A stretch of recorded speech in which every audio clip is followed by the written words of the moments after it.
Hey, Jonathan. I don't think we get to speak with you next week, so maybe a little early for a question on your next matchup. But I wanted to get your thoughts on what Terry McLaurin is as a player. And in the past, both last year and when he played for the Lions, Slay has typically followed him. Will he do that with you as well? Yeah, Terry, he's a very explosive player. They do a good job of manufacturing touches for him. He can beat you on all three levels, quick game, the intermediate game. He can take the top off. He's got excellent ball skills, gets in and out of the cut very fast. He's physical. He's good catch after the run. This is a top tier player. So we're gonna have a good plan for him, and not quite sure about what we're gonna do as far as matchups yet, but we'll get to that as we get going here later in the week. Go ahead, John, and then Jeff McLean. Hey, JG. What's up, John? How you What? doing? Good, man. What's this week going to be like for you and your staff? What would be kind of your thought process as far as self scout, as far as more time for Washington? How do you think you're going to handle it? Yeah, so what we're doing right now is we're actually going to meet this afternoon. We had some different things we wanted to look at as a staff, some with the head coach, some without the head coach. And really it just comes down to, John, about just trying to improve, everything that we're doing. And how can we improve a little bit by, all the variables that go into improvement. And then we'll start looking at Washington here later on in the day and the end of this week. And then we'll start kind of refocus back on Monday and start treat it like a true game week, so to speak. But we'll have a jump on them a little bit. Jeff, and then Zach Berman. John, what happened on the back-to-back goal line plays where someone snuck through? Were those busted coverages? Was it the same kind of mistake, or was it just something that they were able to execute successfully? Yeah, the one was a little bit of a trickier route, and I probably could have got us in a better call there.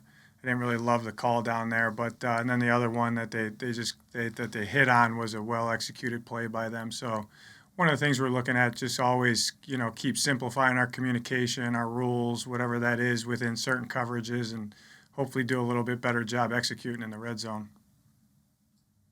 Go ahead, Zach, and then Bo Wolf. Hey, Jonathan, a game-specific question. What changed for you guys after that second and third drive? And then from a big picture perspective, what's the value in your eyes of time of possession? What changed is we the game kind of started a little odd. Them being where they were, and you'd like to keep them to a field goal there, and we didn't. And then what they kind of how they attacked us early.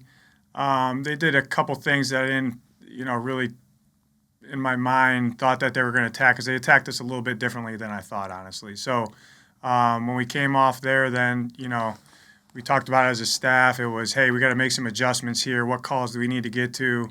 How do we got to start playing to kind of stop the bleeding? And what I'm very proud about, we had a meeting yesterday with our players, and even as the game didn't go as we wanted it to, as it didn't start the way we wanted it to start, obviously, there was no panic, good resilience by our guys, and they said, okay, well, what are we going to play? What are we going to run? And let's start executing at a higher level. And JG, you do a better job, and we'll do a better job, and we'll get this thing turned around. So it was good to see us, kind of get rolling when we did, because we needed to. And the time of possession thing, that it goes over my head a little bit, because like in the game, you're not really thinking about, man, our offense is out there for a while, or or vice versa. I do know that we were, when they went down at the beginning of the second half there, we talked about to our guys, if we could go 3 and out here, they're kind of rolling a little bit, and time of possession is going to get out of hand in the third quarter, because you looked up and there was, whatever that drive was. And we did. We went 3 and out and got the ball back, and we didn't touch the field till the fourth quarter. So, the value of that, our guys resting, drinking Gatorade on the sideline, and the scores going up for you, there's a lot of value to that. But, honestly, we just want to do our part and do a good job with how it helps the team, and we're not really worried about time of possession. Go ahead, Bo, and then Martin Frank. Hey, Jonathan, I wanted to ask you about two of the young guys in the secondary. With Marcus Epps, you've talked about getting him involved more at safety, and we've seen that rotation. Is that something that you think will grow over these last 4 games? And then with Zach McPherson, we've seen him thrown into the mix as an injury replacement a bunch. How has he handled things? Yeah, good question, Bo. Yes, with Marcus, yes to your question. He's doing a good job for us, and like I always say, with different packages and different situations in the game and injuries and everyone that has a jersey on game day, we expect to come in and play well. And then with Zach, he came in and played because Steve got nicked.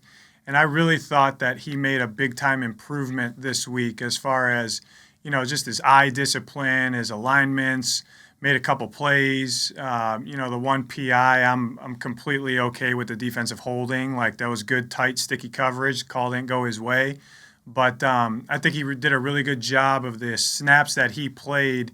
He did a good job for us. So you always hear me talk about, especially for young guys, game reps are invaluable. No, that's not the right word. Game reps are the most critical, most valuable thing for a young guy, and even more so than practice reps, because when you do make mistakes in a game, that's the best form of learning, in my opinion. And you don't want to make a lot of mistakes, but he's doing a good job of not making the same mistake, multiple times, and he's playing well. Go ahead, Martin, and then Chris Franklin. Hey, Jonathan, if I can kind of ask you to expand on that a little bit.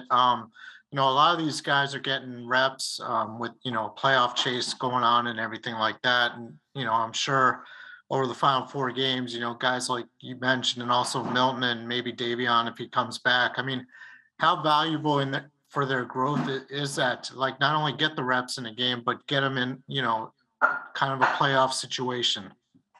Yeah, I mean, big time. These are obviously meaningful games, and they're playing meaningful football right now, which is always, as a team, you want to, your games to count for something in December and January. And, they know what's at stake, from the coaches and from the older players that know how the NFL works later in the year. And it's good. And they're soaking it in, and they're all business, and they're going about their business just like they have been, but knowing that because I always laugh, it's like, well, this game's a huge game. Well, so is San Francisco, so is Atlanta. They all count the same. What's a little bit different that I talk to our guys about is now you see kind of the end of the tunnel, and you can kind of start, seeing the ramifications of win and losses, and I told those guys, you have to block that out. They all count as one. So all you worry about is how do we improve and beat Washington. That's our main objective is. All our focus right now is to beat the Washington Redskins, Washington football team. Go ahead, Chris, and then Mike K. Hey, Jonathan, on page 1 of most playbooks, there's usually a slogan or a mantra that teams put in there. What's the mantra that you guys use on that page 1? Where's the defense currently at today when comparison to that slogan? And how close is the defense to basically being what you envision compared to that slogan? Yeah, the one, I told you guys I'm not a big slogan guy, and I don't, NFL players are very motivated, and it is our job sometimes to get them going a little bit, but the guys that we have in the building, there's not a lot of need for that, in my opinion. The thing I put up for the defense we don't have a playbook, but number 1 was the defense, and number 2 was you. And I told them, as long as it follows that order with how you approach your job, how you handle yourself, how you conduct yourself, as long as you have that order the correct way, we'll be okay and you can play here. And as far as where the defense is you're never a finished product. You're always trying to improve. That's what the head coach talks about. That's what we talk about with our guys, and like I've said before, you want to be ascending and getting better each week and be, playing, good, sound football. And you don't want to be making a bunch of mistakes, and you don't want the performances to go up and down. You want to keep ascending in a positive way. And I think we're right there. I mean, there's a lot of work ahead of us, but I feel good about where we're at. We'll take two more here. So go ahead, Mike, and then Ed Kratz. Hey, JG. I know you guys have a developmental period during practice where some of the younger guys or the guys lower on the depth chart kind of get to play a little bit more. And I know there are a lot of instances where guys on special teams can sometimes stand out and then you think they work on defense. Is there a guy this season who's really taken advantage of those opportunities to earn some time on defense this year at the bottom of the roster?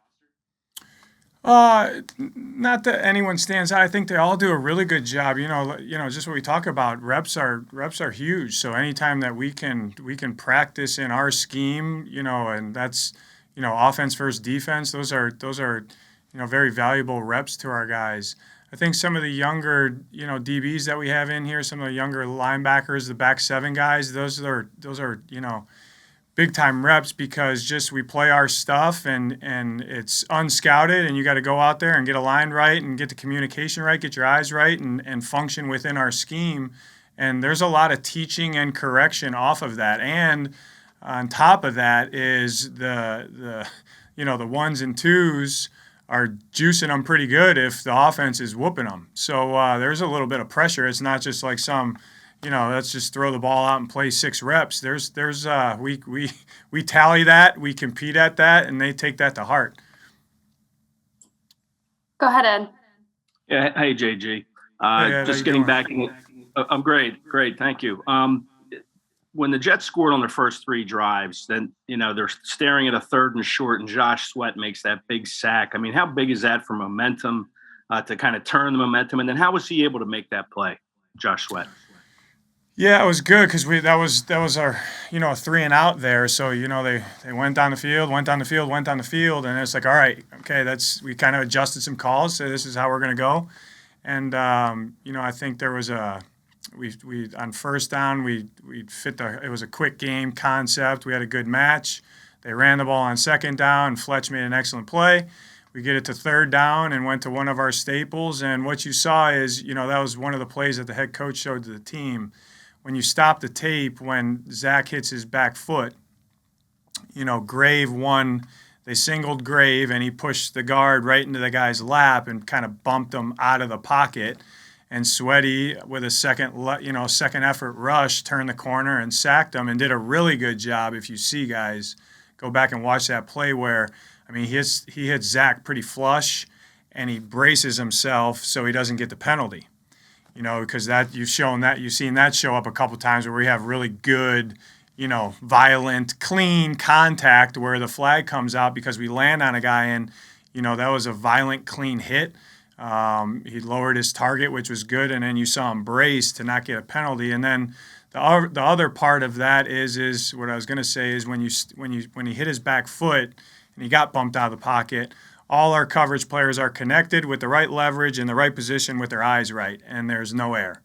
And that's what typically it is, guys. It's rush and cover and rush. And, a shorter 3rd down like that, you need to be tight, and all of our coverage players were tight, playing with the right leverage, with the right technique. So that's what it takes in this league. Like, you got to be humming on all 11 got to be humming to have those type of plays. And, to your point is I feel like that kind of, probably settled our guys down a little bit. All right, let's get back to what we need to do to win this game. And from then on, we executed at a pretty high level. So the challenge to our guys is let's execute right from the jump a little bit better and me called a little bit better and go from there.